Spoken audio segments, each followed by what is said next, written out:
जी नाज़रीन, असां इन वक्त मौजूद आहियूं PCC सकरन जे मेन गेट ते, जिते हिन इदारे जे मुलाज़िमनि खे जबरी तौर बरतरफ़ कयो वियो आहे।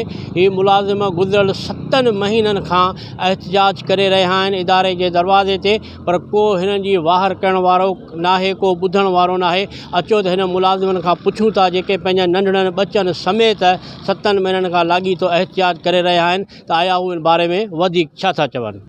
बिस्मिल्लाहिर्रहमानिर्रहीम। असीं सभु डेली वेज मुलाज़िम जेके 7 महीननि खां सरापा एहतिजाज आहियूं। असां सां ज़ुल्म कयो वियो हो। सर 1 मई लेबर जे आलमी ॾींहं ते जबरी बरतरफ़ कयो वियो हो सेक्रेटरी PCC ऐं जॉइंट सेक्रेटरी एजाज़ अहमद बाजवा पारां।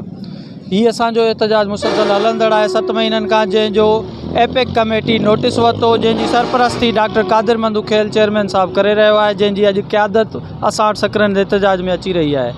असां हुकूमत खां अपील था कयूं, चीफ जस्टिस ऑफ पाकिस्तान खां अपील था कयूं त हिन PCC मुलाज़िमनि खे स्पेशल कमेटी तहत 122 मुलाज़िमनि खे रेगुलर करण जा अहकाम जारी किया, जंहिंजी तस्दीक बि मिनिस्ट्री ख़ुदि करे चुकी आहे, पर असांखे अञा ताईं जॉइनिंग आर्डर न पिया ॾिना वञनि। ऐं अपील कंदुसि पाकिस्तान जी आला क़यादत खां त असांखे फौरी तौर जॉइनिंग आर्डर ॾिना वञनि। महिरबानी। मुंहिंजो नालो जुम्मन आहे। असांखे जेको आहे मूंखे 20 साल थिया आहिनि इदारे में कमु कंदे। असांखे जबरी तौर बरतरफ़ करे छॾियो आहे। असां जेके इदारे में कमु करण वारा माण्हू हुआसीं, हेठो तबिको बेलदारी पोखी असां कयूं, कलर असांजूं, पाणी असांजूं। असांखे सेक्रेटरी साहिबु चयो त मूं वटि बजट कान्हे, तव्हां असांखे बरतरफ़ करे छॾियो अथनि। असांखे जे बरतरफ़ करे छॾियो अथनि त उहो पाण कुर्सी खे में छाला चिंबड़ियो वेठो आहे। फंड न आहे, पैसो न आहे, त पोइ पाण छॾे ॾे, हलियो वञे घर वञी वेही रहे। असां मज़दूर हिते 7 महीना थिया आहिनि असांखे एहतिजाज ते। असांजा बच्चा बुखनि ते आहिनि, असां मजबूर आहियूं। जे असांखे सेक्रेटरी सां मूं पाण ॻाल्हायो, मूंखे चई त असां वटि मिनिस्ट्री फंड जे त अॼु तव्हांखे मिनिस्ट्री नथी जे, पोइ तव्हां ॻाल्हायो सेक्रेटरी छाजे लाइ। असांजा बच्चा बुख ते आहिनि, असांखे महिरबानी करे बहाल करे जॉइनिंग ॾिनी वञे। बिस्मिल्लाहिर्रहमानिर्रहीम। मुंहिंजो नालो अमीन किरियो, फील्डर सुञाणा PCC सकरन इंस्टीट्यूट में। जीअं त असांजो हीउ एहतिजाज पाकिस्तान जी तारीख़ मां वॾे मां वॾो एहतिजाज थी चुको आहे, जेके 197 ॾींहं थी चुका आहिनि, पर अफ़सोस अञा ताईं chief justice of supreme court अञा ताईं को बि नोटिस न वरितो आहे। निगरान वज़ीर अनवार उल काकड़ साहब नोटिस न वरितो आहे, ऐं असांजो जेको मिनिस्ट्री वारा नेशनल फूड सिक्योरिटी जो मिनिस्टर आहे कौसर अब्दुल्ला साहब, उन अञा ताईं नोटिस नथो आहे। असां मासूम बच्चनि समेत एहतिजाज ते आहियूं, राति ॾींहुं एहतिजाज ते आहियूं।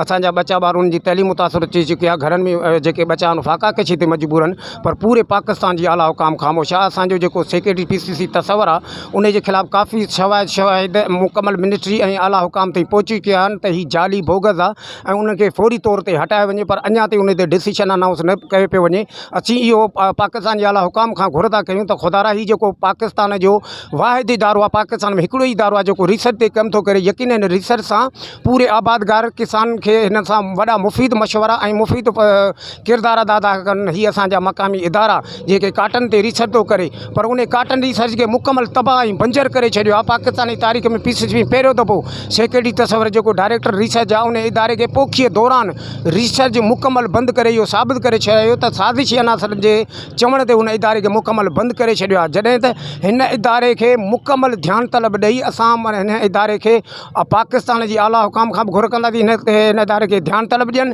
ऐं वस वारनि खे बि अपील कंदासीं त ख़ुदा हिन इदारे खे ध्यानु तलब ॾेई हिन इदारे जी बकाला बहाली लाइ ऐं हिते मुतासिर मुलाज़िम जेके बचनि ॿारनि समेत एहतिजाज ते आहिनि, उन्हनि जी बहाली लाइ फौरी तौर ते डिसीशन वठो ऐं सेक्रेटरी PCC खे फौरी तौर ते हटाए वञे ऐं हिन ज़राइत जे मेन इदारे ॾे ध्यानु तलब ॾेई असांजी मैशियत में जेको अहम किरदारु अदा पियो करे पाकिस्तान में, उन इदारे ॾे ध्यानु ॾिनो वञे। अस्सलामुअलैकुम। ऐं PCC में जेको आहे 17 साल खां इलेक्ट्रीशियन जी पोस्ट ते कमु कयां पियो, जेको मूंखे जबरी जेको आहे बरतरफ़ कयो अथनि, ऐं इहा नाइंसाफ़ी आहे। असां ग़रीबनि सां इंसाफ़ कयो वञे। ऐं इहा जेको तस्वर मलक जेको सेक्रेटरी आहे, इहो ख़ुदि बोगस आहे, जेको असांखे जेको आहे जबरी खे जेको आहे कढियो अथसि। इहा नाइंसाफ़ी आहे। असांखे जेको आहे वस वारनि खे अपील था कयूं त असां इंसाफ़ कयो वञे।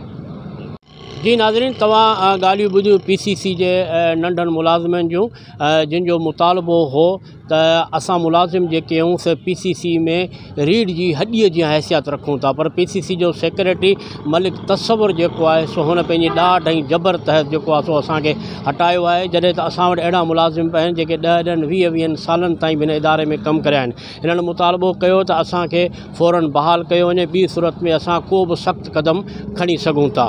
कैमरामैन गुलाम नबी मल्हा सां गॾु काज़ी जावेद सनाई, इबरत न्यूज़ सकरन।